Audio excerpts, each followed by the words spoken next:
Books कम रखी और to the point of the syllabus रखी, करंट अफेयर्स अच्छे से कवर किया, रिविजन को बहुत इम्पोर्टेंस दिया और पेपर्स भी लिखे, आंसर राइटिंग करी और फिर फाइनली यही इसी स्ट्रैटेजी को फॉलो करके मैंने इस एग्जाम को दिया, यूपीएससी का इंटरव्यू दिया है। और मुझे लगता है कि जितना परसेप्शन है लोगों में, जो ये भावना है कि बहुत ज्यादा टफ होता है, टफ नहीं होता।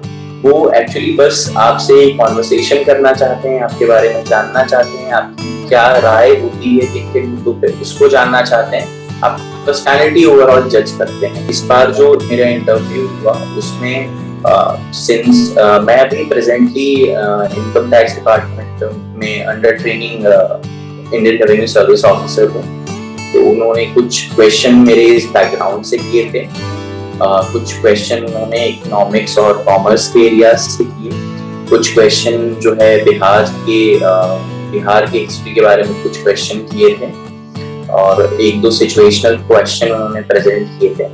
और एक मिक्स एक्सपीरियंस रहा मेरा कि हर एरिया से, और यूपीएससी का जो हम डिटेल्ड एप्लीकेशन फॉर्म भरते हैं उससे उन्होंने कई एरियाज कवर किए, और जो करंट अफेयर्स चल रहे थे वो मेरे इंटरव्यू के टाइम के दौरान वहाँ से क्वेश्चन पूछे थे।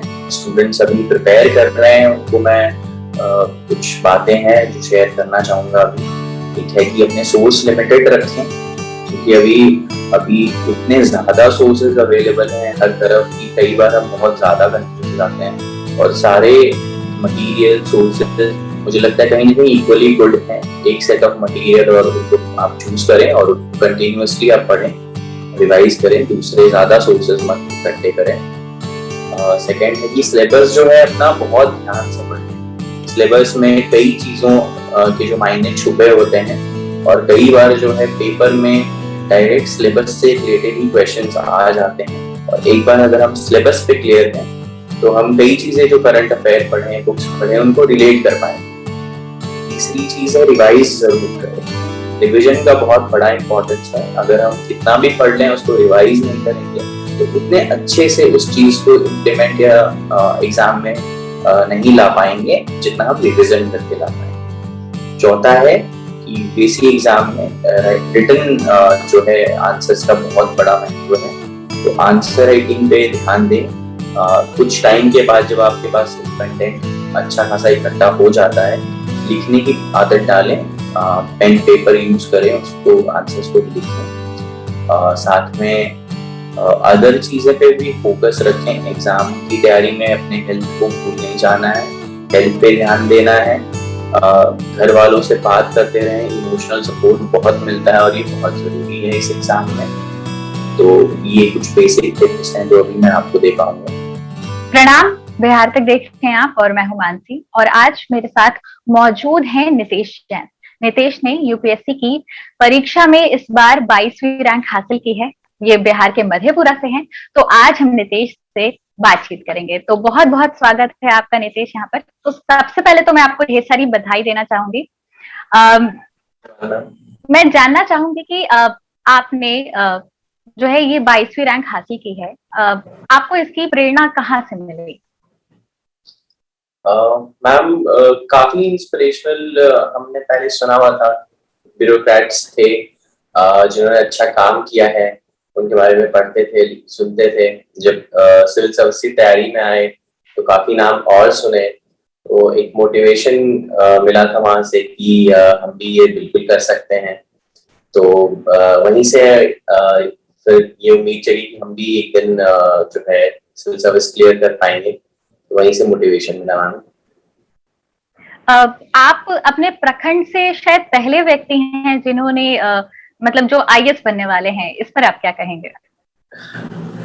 हाँ मैम, काफी छोटा सा जो है गांव है और प्रखंड भी थोड़ा बैकवर्ड माना जाता है हमारा, और थोड़ा अच्छा लग रहा है कि पहले तो कि वहां से मेरा क्लियर हुआ है, तो आने वाले टाइम में और भी लोगों को एक ये उम्मीद रहेगी कि वो भी मतलब इतनी छोटी जगह से जब कोई भी कर सकता है, तो इसका मतलब है कहीं से किसने भी छोटी जगह का चाहे क्यों ना हो, कोई भी ये एग्जाम को क्रैक कर सकता है।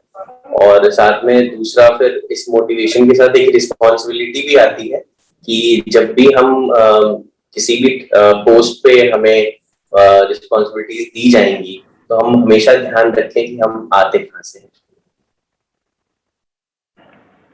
जी जी, बिल्कुल सही कहा आपने कि हमें हमेशा ये बात याद रखनी चाहिए कि हम आते कहाँ से हैं। नितेश, आप एक ऐसी जगह से आते हैं जो काफी सुदूर इलाका माना जाता है। ऊपर से मैंने पढ़ा आपके बारे में कि आपने सरकारी स्कूल से अपनी शुरुआती पढ़ाई की है। उसके बारे में मैं जानना चाहूंगी। जी हाँ मैम, जब मैं वहाँ पे पढ़ाई किया करता था तो वहाँ पे सिर्फ सरकारी स्कूल ही था जहाँ पे हम जो है 10th तक की पढ़ाई कर सकते थे। और उसके बाद में तो उस टाइम कोई ऑप्शन भी नहीं था कहें तो। और दूसरा था कि एक तरह से वो अच्छा एक्सपीरियंस भी था सरकारी स्कूल में जाना। अपने भी दोस्त मेरे जो हैं वहाँ के, हम बात करते हैं अपने उन दिनों की जब हम पढ़ा करते थे, तो एक अच्छा एक्सपीरियंस भी था। और उसके बाद जब फिर बाहर जाना पड़ा कि आगे ज्यादा पढ़ाई करने के ऑप्शंस नहीं थे वहाँ पे, तो हमेशा वो बात भी दिमाग में थी कि भाई अपना जो इलाका है वहाँ भी अच्छी शिक्षा और अच्छा अदर जो मूलभूत सुविधाएं हैं वो भी उपलब्ध होनी चाहिए। तो ये भी एक मन में बात रहती थी, तो मिक्स्ड एक्सपीरियंस ही था। जैसा कि आपने कहा कि आप लोगों के पास ऑप्शन नहीं था, इसलिए आप लोगों को सरकारी स्कूल में जाना पड़ा। और जैसे कि आजकल लोगों की आम धारणा होती है कि बच्चों को सरकारी स्कूल नहीं भेजेंगे, लेकिन आप सरकारी स्कूल से पढ़ते हैं, आप अपने आप को ऊपर उठाते हैं और आज इस मुकाम पर हैं, तो उन लोगों को आप क्या कहना चाहेंगे? मैम, मेरा ये मानना है कि और आज के टाइम में तो जो शिक्षा है उसको आप कहीं पे भी बैठे अच्छे से प्राप्त कर सकते हैं। खासतौर पे अब ये इंटरनेट और ऑनलाइन का जमाना है, तो हमें अच्छे से अच्छा कंटेंट मिल सकता है। एंड दूसरी बात ये है कि हमें ये बिल्कुल नहीं सोचना चाहिए कि हमारे में कमी कहाँ रह गई पहले, हमें क्या मिल नहीं पाया। हमें हमेशा ये सोचना चाहिए कि आगे क्या अवसर है हमारे लिए और उस अवसर को हमें कैसे जो है अच्छे से यूज करना है। तो ऐसी बात नहीं है कि सारे सरकारी स्कूल में जो है अच्छी पढ़ाई नहीं होती है, ये एक धारणा बन जाती है कई बार। और हमें ये देखना चाहिए कि हम कहाँ पे जो है अपने अपना इम्प्रूवमेंट, अपना डेवलपमेंट कर सकते हैं। मुझे लगता है कि आज मेरी सक्सेस के पीछे कहीं ना कहीं मेरी वो पढ़ाई का भी उतना ही हाथ है, क्योंकि बेस तो तभी तक बनता है, 10th तक आपका बेस तैयार होता है एक, तो और वो आगे मेहनत करने को हमको प्रेरणा देता है। तो मुझे लगता है उसका बिल्कुल योगदान है। और बाकी लोगों से मैं यही कहना चाहूंगा कि जो भी आपकी सिचुएशन है, आप उस सिचुएशन से भी आगे बिल्कुल बढ़ सकते हैं। अब आप आईएएस अधिकारी बनने वाले हैं, यूपीएससी की परीक्षा आपने पास कर ली है, तो अब आप कैसे सोचते हैं कि जो शिक्षा व्यवस्था है खासतौर पर बिहार की, उसको आप कैसे बेहतर कर सकते हैं? मैम, जो कुछ बीते साल है उनमें काफी मैंने इंटरेस्टिंग चीजें पढ़ी हैं, जो पर्टिकुलरली जो बिहार में एजुकेशन में डेवलपमेंट हुआ है। शिक्षा के साथ अब स्किल डेवलपमेंट पे भी जोर दिया जाने लगा है। डिजिटल एजुकेशन पे, ऑनलाइन प्लेटफॉर्म्स पे, इवन गवर्नमेंट के द्वारा भी बहुत फोकस दिया गया है। स्मार्ट डिवाइसेस अवेलेबल कराए जा रहे हैं। और मुझे लगता है कि अब फ्यूचर जो है वो स्मार्ट एजुकेशन की तरफ जाने वाला है। तो मुझे लगता है इस एरिया में हमें एक वर्क करना चाहिए। अच्छा, नितेश, क्या आपने बचपन से ये सोचा था कि आपको आईएएस बनना है? कैसे, मतलब आपके दिमाग में ये ख्याल आया कि आपको आईएएस ही बनना है?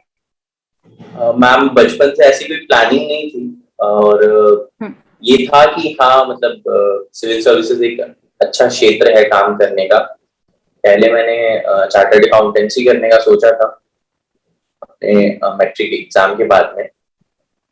उसी दौरान जब मैं पढ़ने कैलकाटा चला गया था 10th के बाद, तो फिर जब मैं गांव आता था और थोड़ा मुझे लगता था कि काफी डेवलपमेंटल इश्यूज हैं जिनमें हम पीछे हैं अभी, खासतौर पे जब एक महानगर से मैं अपने छोटे से गांव को कंपेयर करता था, तो लगा कि कहीं ना कहीं सिविल सर्विसेज में जाना एक अच्छा अच्छा जो है एक रास्ता रहेगा डेवलपमेंट लाने का।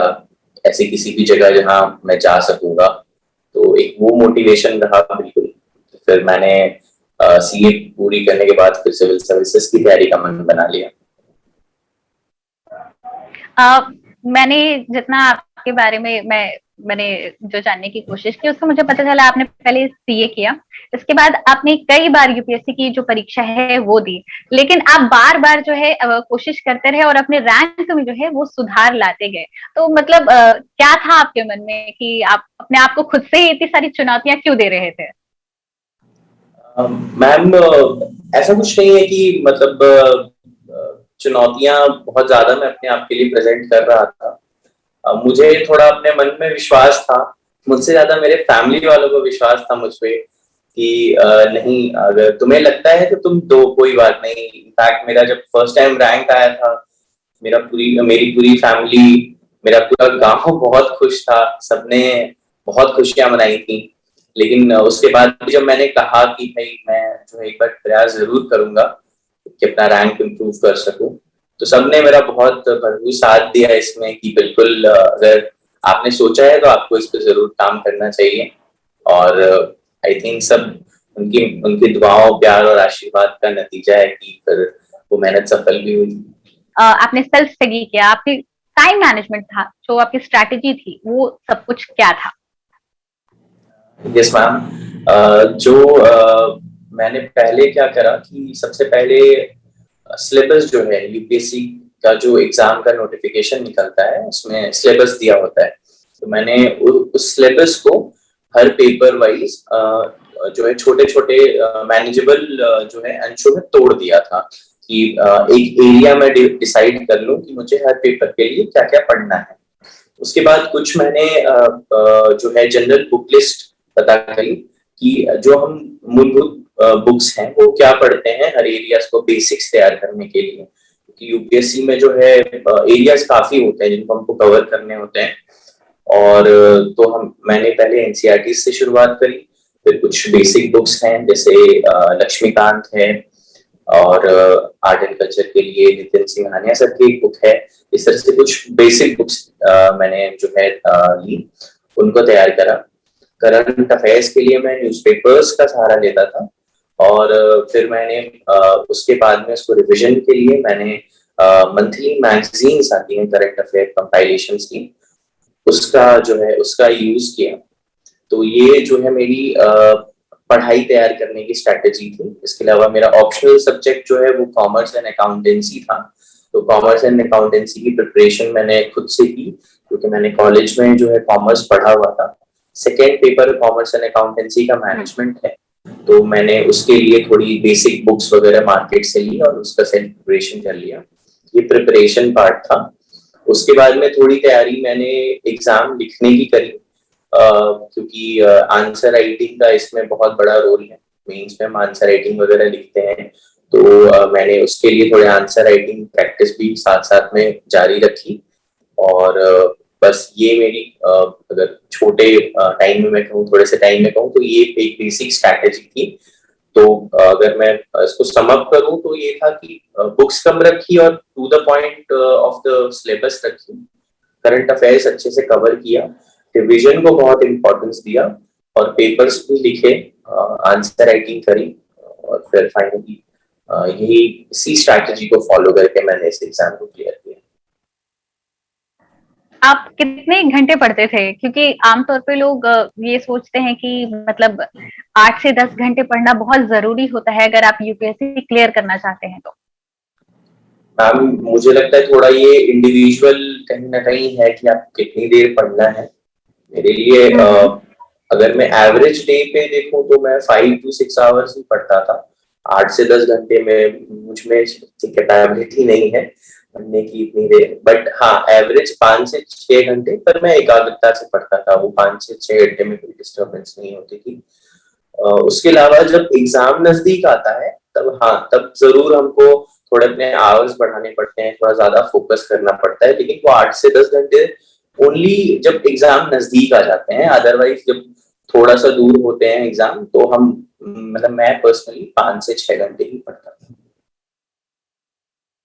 अब नितेश, लोग प्री तो निकाल लेते हैं, मेंस भी क्लियर कर लेते हैं, लेकिन जो इंटरव्यू राउंड होता है वो काफी टफ माना जाता है स्पेशली।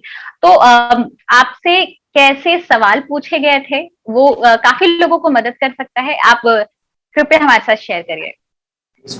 मैम, इस बार का जो मेरा इंटरव्यू था, पहले तो इंटरव्यू के बारे में ये कि टफ, मैंने 4 बार यूपीएससी का इंटरव्यू दिया है। और मुझे लगता है कि जितना परसेप्शन है लोगों में, जो ये भावना है कि बहुत ज्यादा टफ होता है, टफ नहीं होता। वो एक्चुअली बस आपसे कॉन्वर्सेशन करना चाहते हैं, आपके बारे में जानना चाहते हैं, आपकी क्या राय होती है किन किन मुद्दों पे, उसको जानना चाहते हैं। आपकी पर्सनैलिटी ओवरऑल जज करते हैं। लेकिन वो बहुत ज्यादा बोर्ड, मेरा चारों साल मैंने जो मेरा इंटरव्यू बोर्ड बोर्ड था, बहुत ज्यादा कॉर्डियल था। कभी भी उन्होंने मुझे एकदम कोई ऐसी भावना नहीं आने दी कि बहुत ज्यादा जो है एक टफ सिचुएशन मेरे सामने प्रेजेंट की जा रही है। और मुझे पूरा मौका दिया हर बोर्ड ने अपनी बात को अच्छे से रखने का। तो ये एक ओवरऑल इंटरव्यू का मेरा एक्सपीरियंस रहा है। इस बार जो मेरा इंटरव्यू हुआ उसमें, सिंस मैं अभी प्रेजेंटली इनकम टैक्स डिपार्टमेंट में under training Indian revenue service officer हूँ। तो उन्होंने कुछ क्वेश्चन मेरे इस बैकग्राउंड से किए थे। कुछ क्वेश्चन उन्होंने इकोनॉमिक्स और कॉमर्स के एरियाज से किए। कुछ क्वेश्चन जो है बिहार के हिस्ट्री के बारे में कुछ क्वेश्चन किए थे। और एक दो सिचुएशनल क्वेश्चन उन्होंने प्रेजेंट किए थे।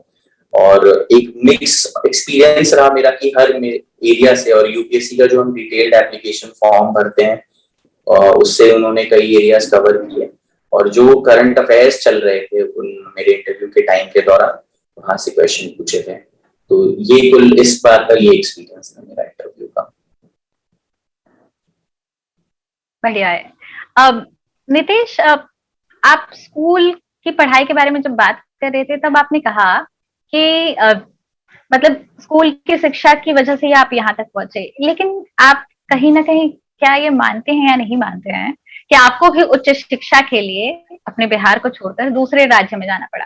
आप ही नहीं, इस बार जो यूपीएससी में जिन्होंने टॉप किया है, शुभम कुमार, उनको भी अपनी उच्च शिक्षा के लिए दूसरे राज्य में जाकर पढ़ना पड़ा। तो ऐसा क्यों होता है कि हमारे जो बिहार के छात्र हैं इतने मेधावी होते हैं, लेकिन उनको उच्च शिक्षा के लिए किसी और राज्य में जाना पड़ता है? मैम, मुझे लगता है पहले थोड़े अवसर कम होते थे। ऑप्शंस जो है, मेरे ख्याल से एक छात्र खोज ढूंढता है जब वो उच्च शिक्षा में जाना चाहता है। और बात है कि मेरा रिमोट गांव है। और थोड़ा बहुत ये है कि मतलब मुझे जब जाना ही था तो एक बार ये भी मन आया था कि पटना भी जा सकते हैं, और फिर वहां से कलकत्ता भी जा सकते हैं। हमारे यहाँ से वो, हम एक्चुअली समय में दूरी नोट करते हैं कई बार कि 5 घंटे लगेंगे, ओवरनाइट लगेगी। तो उस वाइज देखा तो कलकत्ता नजदीक पड़ रहा था, महानगर था, वहां पे कॉलेजेस बहुत सारे थे। एक जगह पे ऑप्शंस कह दें तो ज्यादा थे बहुत। एक एक रीजन ये है कि ऑप्शंस ज्यादा थे, इसलिए जो है बाहर जाना था। गांव में और आसपास में उतना अच्छा कॉलेज नहीं था अवेलेबल। तो ये सोचा कि भाई बाहर जाते हैं, वहां पढ़ाई करते हैं। बस यही कुछ रीजंस थे।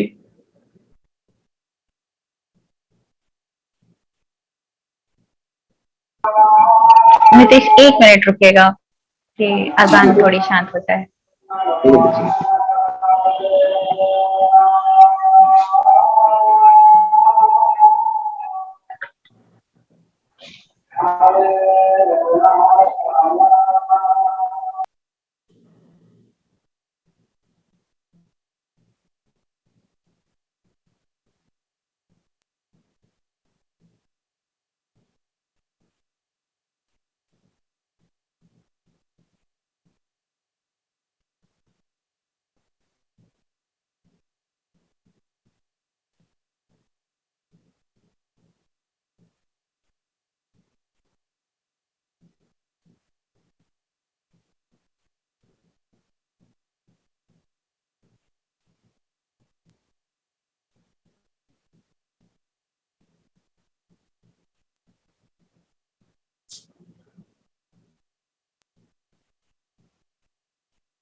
नेक्स्ट सवाल लेते हैं।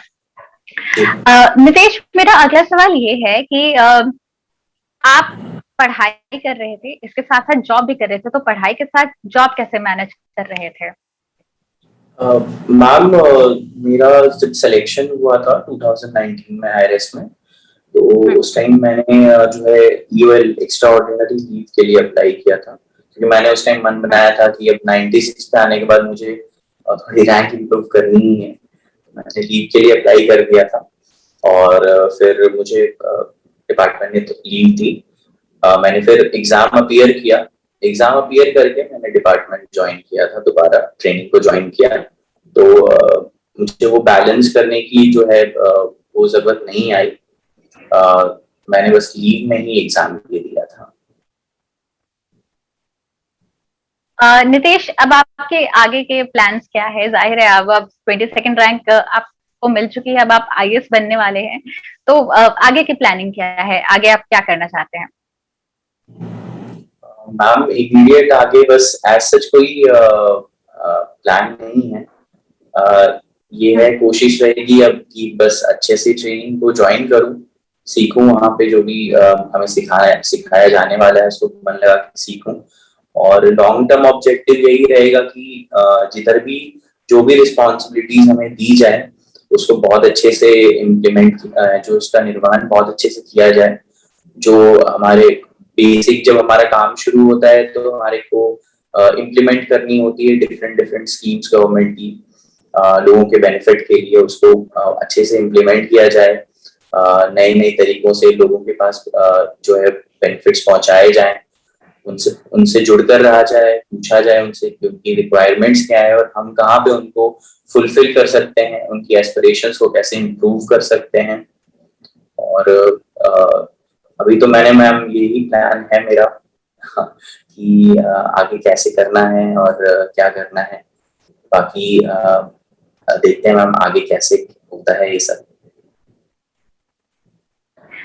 नितेश, जो अभी फिलहाल यूपीएससी परीक्षा की तैयारी कर रहे हैं, उन छात्रों को आप कोई टिप्स देना चाहेंगे? यस मैम, जो स्टूडेंट्स अभी प्रिपेयर कर रहे हैं उनको मैं कुछ बातें हैं जो शेयर करना चाहूंगा अभी। एक है कि अपने सोर्स लिमिटेड रखें, क्योंकि अभी अभी इतने ज्यादा सोर्सेज अवेलेबल हैं हर तरफ की, कई बार हम बहुत ज्यादा कंफ्यूज हो जाते हैं। और सारे मटेरियल सोर्सेज मुझे लगता है कहीं ना कहीं इक्वली गुड हैं। एक सेट ऑफ मटेरियल और उनको आप चूज करें और उनको कंटिन्यूअसली आप पढ़ें, रिवाइज करें, दूसरे ज्यादा सोर्सेज मत इकट्ठे करें। सेकेंड है कि सिलेबस जो है अपना बहुत ध्यान से पढ़ें। सिलेबस में कई चीजों के जो मायने छुपे होते हैं और कई बार जो है पेपर में डायरेक्ट सिलेबस से रिलेटेड ही क्वेश्चंस आ जाते हैं। और एक बार अगर हम सिलेबस पे क्लियर हैं तो हम कई चीजें जो करंट अफेयर पढ़े, बुक्स पढ़े, उनको रिलेट कर पाएंगे। तीसरी चीज है, रिवाइज जरूर करें। रिवीजन का बहुत बड़ा इंपॉर्टेंस है। अगर हम कितना भी पढ़ लें उसको रिवाइज नहीं करेंगे तो उतने अच्छे से उस चीज को इम्प्लीमेंट या एग्जाम में नहीं ला पाएंगे जितना हम रिवीजन करके ला पाएंगे। चौथा है कि बेसिक एग्जाम में रिटन जो है आंसर्स का बहुत बड़ा महत्व है, तो आंसर राइटिंग पे ध्यान दें। कुछ टाइम के बाद जब आपके पास कंटेंट अच्छा खासा इकट्ठा हो जाता है, लिखने की आदत डालें, पेन पेपर यूज करें, उसको आंसर्स को लिखें। साथ में अदर चीजें पे भी फोकस रखें। एग्जाम की तैयारी में अपने हेल्थ को भूल नहीं जाना है, हेल्थ पे ध्यान देना है। घर वालों से बात करते रहें, इमोशनल सपोर्ट बहुत मिलता है और ये बहुत जरूरी है इस एग्जाम में। तो ये कुछ बेसिक टिप्स हैं जो अभी मैं आपको दे पाऊंगा। अच्छा, मेरा अब आखिरी सवाल है कि आप अपने घर वापस कब आ रहे हैं? मधेपुरा कब आ रहे हैं? आपके घर वाले आपका इंतजार कर रहे हैं। जी मैम, मेरी बहुत इच्छा है उनसे जल्दी से जल्दी मिलने की। अब ये जो है मेरी ट्रेनिंग चल रही है, तो जैसे ही मुझे यहाँ से छुट्टी मिलती है मैं अपने घर जरूर आऊंगा और सबके साथ में सेलिब्रेट जरूर करूंगा। तो जितनी जल्दी हो सके मैं जरूर आऊंगा घर। बहुत बहुत शुक्रिया नितेश, हमारे साथ जुड़ने के लिए, आपके जी दिए हुए सुझाव मैं उम्मीद करती हूँ कि जो भी बिहार तक के दर्शक होंगे उन्हें काफी ज्यादा पसंद आएंगे और वो इन्हें जरूर फॉलो करेंगे अपने आगे की परीक्षा के लिए, अपनी तैयारी के लिए। बहुत बहुत शुक्रिया। धन्यवाद मैम।